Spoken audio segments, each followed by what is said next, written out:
Olá, pessoal, tudo bem?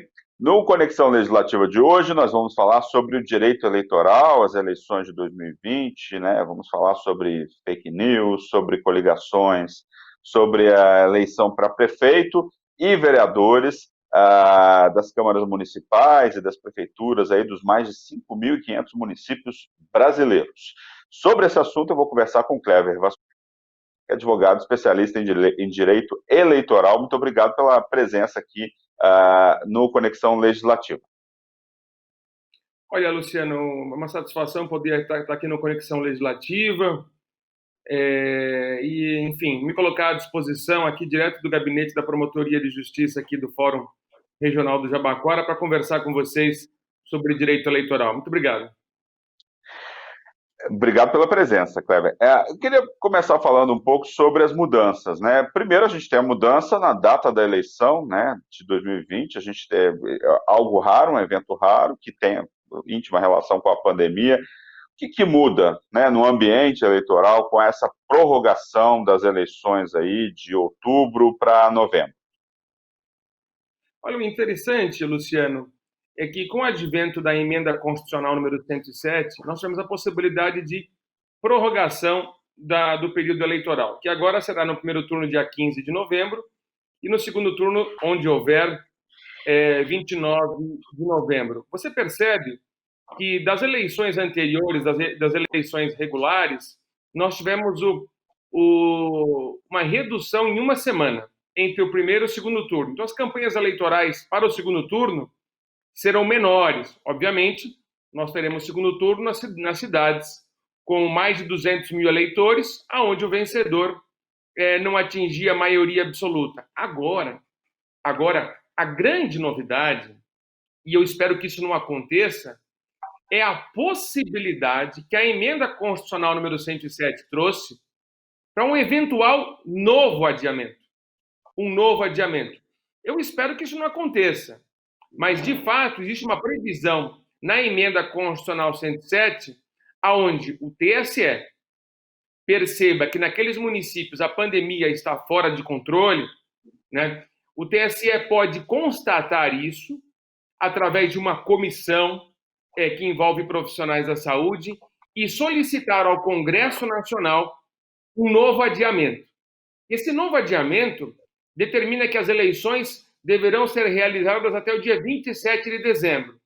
Mas eu falo, Luciano, eu espero que isso não aconteça, porque, de fato, eu acho que a situação não está das melhores, mas eu acho que o processo democrático pode ser realizado novamente, tranquilamente. Pois é, Kleber, mudou com esse adiamento, mudou todo o calendário eleitoral, convenções, propaganda, né? E a gente já temos aí mudanças na propaganda eleitoral, né? Muita coisa mudou nos últimos anos. Eu queria que você falasse um pouco sobre isso, assim, essa alteração do calendário e as consequências disso. Olha, a alteração do calendário é uma alteração pontual em virtude da pandemia. A propaganda eleitoral nesse ano de 2020, ela vai ter uma tonalidade diferente. Antes das eleições, as plataformas muito discutidas na televisão. Eu acho que esse ano de 2020 nós teremos uma migração profunda das campanhas eleitorais da televisão para as redes sociais.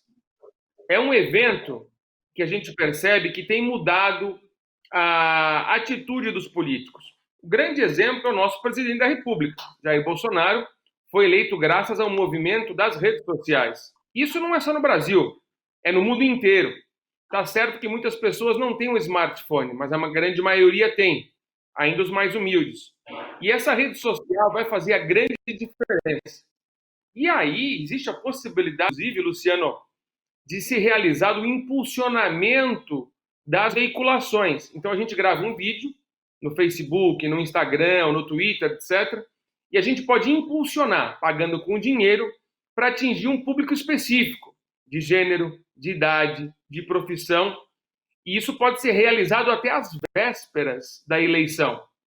Então, no dia da eleição, em 15 de novembro, esses impulsionamentos estarão nas redes sociais de todo mundo. Tá certo que não pode boca de urna, não pode campanha eleitoral no dia da eleição, mas a internet pode receber material produzido antes do domingo, até no sábado.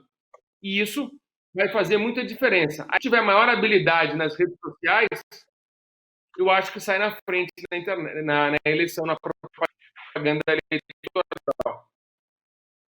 Pois é, essa questão aí da internet, né, existe aí uma dificuldade de regulação da internet, muitas vezes, e isso abre brecha para que a propaganda vá até durante a votação, né? A Justiça Eleitoral está de olho nessas questões, está de olho consegue monitorar a internet, propagandas irregulares, que aí estão puníveis pela legislação eleitoral do nosso país? Olha, nós da Justiça Eleitoral, nós estamos atentos a isso. O Ministério Público, a instituição a qual eu pertenço, existe aqui uma força de promotores de justiça preparados para atuar na fiscalização. É certo que nós não conseguimos estar aqui 24 horas por dia assistindo tudo. Então é importante, dentro dos canais que o Ministério Público tem, do eleitor ou do opositor, verificando que uma notícia não é verdadeira, comunicar ao Ministério Público Eleitoral para que nós tomemos as devidas providências. Isso é muito importante. Então, nós não somos onipresentes, mas é que eu digo, né? Nas campanhas eleitorais em que eu já atuei por esse estado de São Paulo todo aí, o importante numa eleição é principalmente o opositor. O opositor é muito importante porque ele traz a notícia de uma eventual irregularidade. E hoje está na moda essa questão de fake news aí. Você imagina só quanta coisa é produzida de maneira falsa que pode causar problema. Olha, sem prejuízo de alertar a todos os telespectadores no sentido de que eventual propaganda falsa e realização de uma empresa que possa produzir esse material, o candidato pode ser multado de 5 a 30 mil reais e responder por crime de difamação, injúria ou denunciação caluniosa eleitoral. Isso é muito importante, nós estamos atentos em relação a isso, porque todas as ações eleitorais são ações penais públicas, onde o Ministério Público tem o dever de promover a ação. Não existe ação penal privada em matéria eleitoral. Pois é, fake news é um assunto aí forte, influenciou as eleições americanas, influenciou as eleições brasileiras, e parece que vai continuar influenciando aí, né? Existe hoje um cerco maior em relação às fake news, mas há essa possibilidade, há essa perspectiva. Como é que vocês estão se preparando em relação a essa questão das fake news, das eleições para prefeito e para vereadores? Olha que interessante, Luciano. Eu sempre falo, fake news não é notícia falsa, não é notícia mentirosa. Fake news é mais do que isso. Fake news é notícia falsa, não verdadeira, mas dolosamente, intencionalmente produzida para prejudicar o seu opositor. Notícia falsa a gente vê em todo lugar aí, notícia incompleta, notícia sem constatação. Isso é muito comum, né? Existem profissionais e profissionais em todas as áreas. Muitas vezes a edição, o nome da matéria não corresponde ao conteúdo, só para causar impacto, para a pessoa ter o acesso, enfim. Mas aquela notícia falsa, produzida pelo opositor, no sentido de prejudicar o seu concorrente, né, isso é fake news. Isso é fake news. E existem, como eu disse para vocês, 3 mecanismos penais para isso. A injúria, que é a ofensa à honra subjetiva pessoal do candidato, a difamação, que é a honra da reputação, da honra objetiva em relação ao candidato, e a denunciação caluniosa eleitoral, que corresponde ao fato do indivíduo se valer de uma notícia mentirosa para instaurar processo penal, investigação civil, enfim, inquérito policial contra o candidato, além daquela questão se o candidato contratar uma empresa para produzir fake news, ele vai pagar multa de 5 a 30 mil reais por notícia veiculada. E tem outra, hein? Se perceber que existe um investimento enorme de dinheiro irregular na produção de fake news, isso pode comprometer a candidatura dele por abuso do poder econômico e abuso do poder político.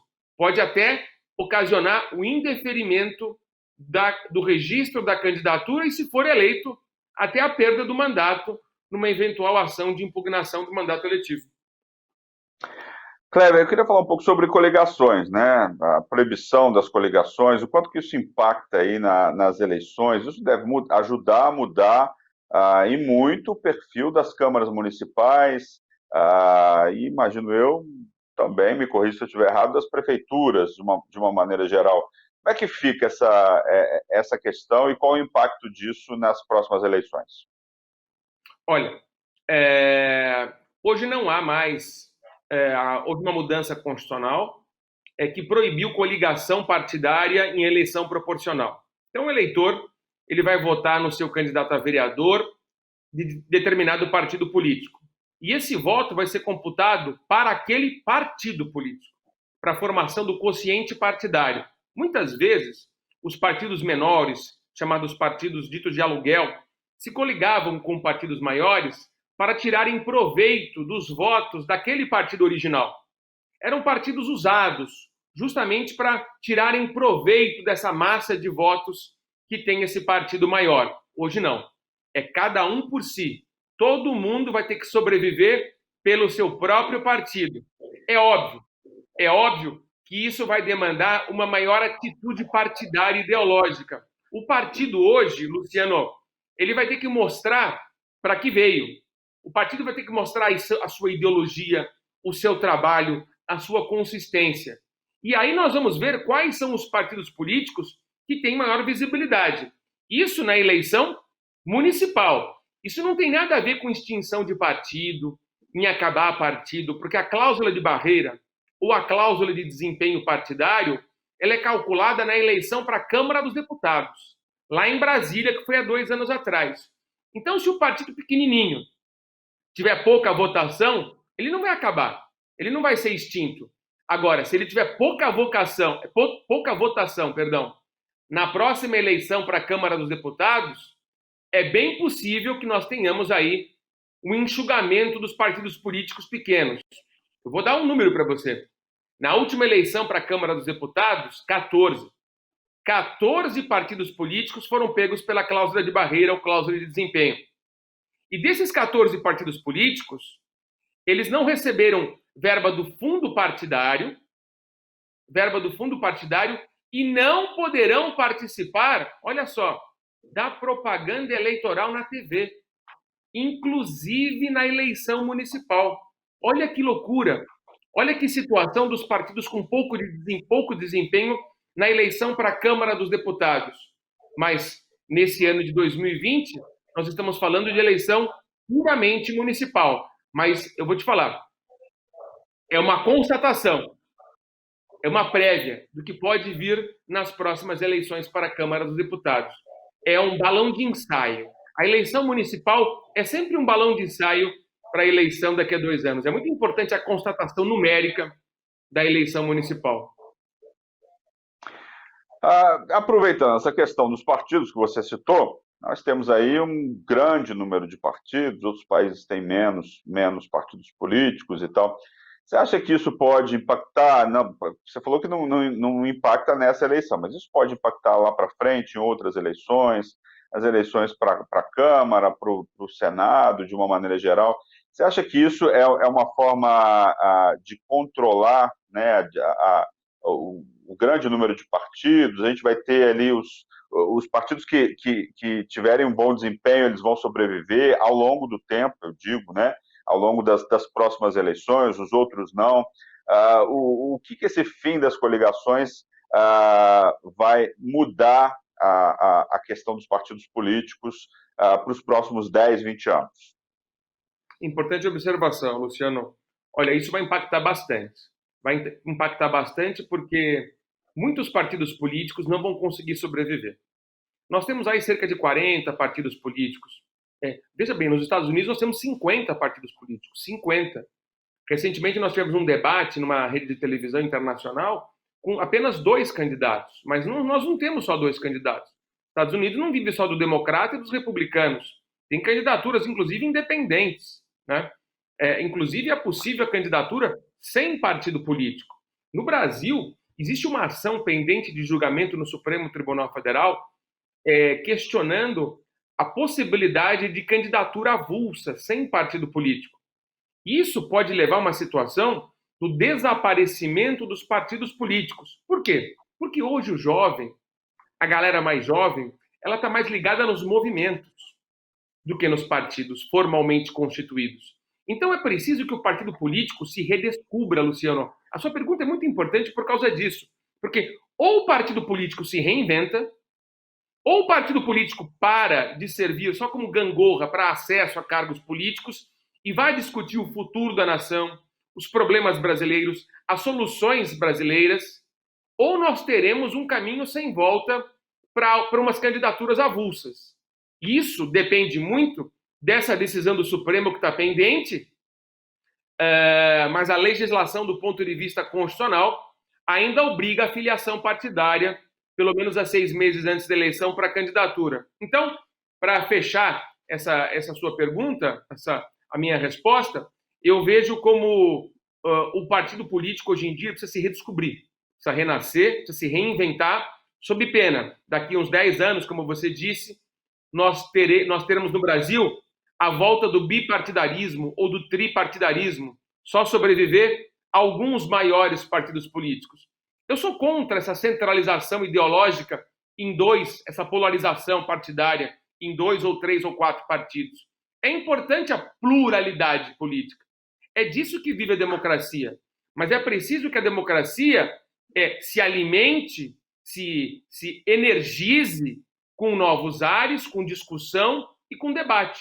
Dentro dos partidos, eu não vejo hoje, confesso a vocês, como regra, os partidos políticos discutindo os problemas brasileiros, as soluções para o Brasil. Eu só vejo os partidos políticos, via de regra, negociando candidaturas do ponto de vista legal, fazendo coligações para as eleições majoritárias, mas não abrindo as suas portas para os jovens, para os de meia idade, para os idosos, discutirem as questões nacionais. Fora da eleição, o partido político precisa trabalhar. Então, a necessidade dessa redescoberta partidária que ainda nós não estamos vivendo. Pois é, você está falando aí de abrir mesmo para a diversidade, para a pluralidade, né? Recentemente a gente teve aí um questionamento, né? Parece que da Benedita da Silva, em relação a cotas e a destinação de fundo eleitoral para candidatos negros, né? Eu queria que você explicasse um pouco sobre isso. E parece que o ministro, parece que o STF decidiu que isso já vale para essas eleições. Qual é o impacto disso? Queria que você explicasse melhor essa medida, esse pedido de consulta e depois a decisão do STF. Na verdade, o TSE tinha decidido que só valeria para a eleição seguinte, não para essa de 2020. Mas aí foi proposta uma arguição de descumprimento de preceito fundamental. Se eu não me engano, foi o PSOL que ajuizou essa ação, cuja relatoria foi do ministro Ricardo Henrique Lewandowski, no sentido de que a verba do fundo eleitoral, do Fundo Especial de Financiamento de Campanha, fosse dividida igualmente entre candidaturas negras e candidaturas brancas. E foi assim decidido. Agora precisa verificar na prática se isso vai ocorrer, porque essa verba do fundo eleitoral já está nas mãos do partido político. Agora, será que os partidos políticos vão obedecer isso? Vão dar esse dinheiro, 50% para candidaturas negras e candidaturas brancas? A regra que a lei eleitoral, a lei 9.504/97, previa e prevê é a distribuição da verba 70% para um gênero no máximo e 30% num gênero para o mínimo. Isso já tem na lei. É a distribuição por cota de gênero. E agora tem uma outra distribuição, que você disse muito bem, Luciano. A distribuição por cota de raça ou de etnia, né? De 50% para negros e 50% para brancos. Agora, tem muita gente que é de uma etnia se declarando de outra só para receber a verba do fundo eleitoral. Eu já vi muita irregularidade nas redes sociais sobre esse assunto. Nós vamos estar atentos em relação a isso. A gente falou primeiro das fake news e vamos falar um pouco sobre a importância das redes sociais nessas eleições. Já teve aí em 2018 e imagino eu que deva ter uma relevância ainda maior nessas eleições. Já está acontecendo? O que que a gente tem? Como estão as redes sociais e como que os candidatos e os eleitores estão se movimentando em relação às eleições de 2020? Olha, não começaram ainda as live mícios, né? Existe a possibilidade da live mício, né? Nós vamos ter um bombardeamento. Nunca tinha ouvido falar de live mício. Eu imagino que, né? Enfim, o nome já é autoexplicativo, mas é a primeira vez que eu estou escutando isso. Quer dizer que nós vamos ter live mícios a partir de agora, então, nessas eleições? Vamos ter live mícios. Você percebeu que com o começo da pandemia, todo mundo começou a fazer live lá em março, em abril, né? Eu mesmo fiz várias lives de direito eleitoral, de direito constitucional. Mas a própria Justiça Eleitoral, o TSE, permitiu a live mício. Olha, a live mício, que vai bombar daqui a pouquinho nas redes sociais, ela é permitida não em relação aos artistas fazerem shows para os candidatos. Isso não é possível. O cantor, o artista, ele pode, numa live mício, declarar o seu voto, mas não usar da sua habilidade artística para favorecer o candidato, porque isso fere o princípio da igualdade, da paridade de armas. Mas eu vejo muito, Luciano, que daqui a alguns dias, preparem-se, nós teremos muitas live mícios no Instagram e muita gravação de áudio também no Facebook. O Facebook é uma rede social que tem um número limitado de 5.000 pessoas por usuário. Então eu acho que a coisa não vai pegar tanto no Facebook, vai pegar mais no Instagram, que não tem essa limitação. No Twitter, que é uma rede mais ardida, mais de escrever, não tem tanto a imagem, eu acho que a propaganda eleitoral não vai reverberar tanto no Twitter. Então eu acho que esse é o ano do Instagram. O Instagram vai ser uma plataforma preponderante para a realização de live mício, gravações curtas nas páginas dos candidatos. E eu acho que no WhatsApp, porque existe uma proibição de disparos automáticos, né? Esses disparos só podem ser realizados pelo candidato e não por empresas. Então nós teremos uma atuação mais tímida no WhatsApp. Mas eu vejo que esse é o ano da propaganda do live mício, do Instagram, nas redes sociais. Vai fazer uma diferença? Vai. Tem aquele público fiel da rádio, televisão? Tem. Mas eu acho que a pessoa, o candidato que souber lidar dos dois lados, vai atingir o maior número de eleitores. É uma realidade, tem até esse filme, eu esqueci o nome do filme que passou recentemente. Social Dilema, você está falando do Social Dilema, não? Que faz referência, inclusive, às eleições brasileiras. Né? Pois é, todo mundo tem que ver esse filme, é um filme bastante interessante, impacta, né? Eu fiquei bastante impactado, assisti tem 2 semanas e fiquei bastante impactado pelo conteúdo dele. Eu até me senti vítima desse filme, porque eu falei, será que eu sou isso? Será que eu sou aquele robô manipulado pelas redes sociais? Eu me fiz uma autopenitência em relação a isso. Mas a eleição brasileira, a eleição norte-americana, muitas eleições europeias estão sendo atingidas pela rede social. A rede social é a nova plataforma eleitoral do candidato. Aquele candidato que sabe se comunicar, que sabe falar, que sabe convencer, que sabe chamar a atenção, ele vai ter uma votação expressiva, principalmente na camada das pessoas entre 18 e 35 anos, que é uma massa muito grande de eleitores. Quem quiser atingir esse universo eleitoral de 18, de 16, voto facultativo, de 16 a 35 anos, vai ter uma boa votação nas redes sociais. Inclusive, a live mício, Luciano, ela pode inclusive colocar um ícone para você acessar a página do YouTube do candidato. Então, você está fazendo a live mício e coloca, olha, vocês que estão assistindo a minha live, coloquem aqui, apertem aqui nesse ícone que vocês vão para a minha plataforma. Então, a live mício vai propiciar que aquele que assiste a live mício, migre para os outros canais. Então, é um mecanismo de chamar a atenção para os outros canais, principalmente do YouTube.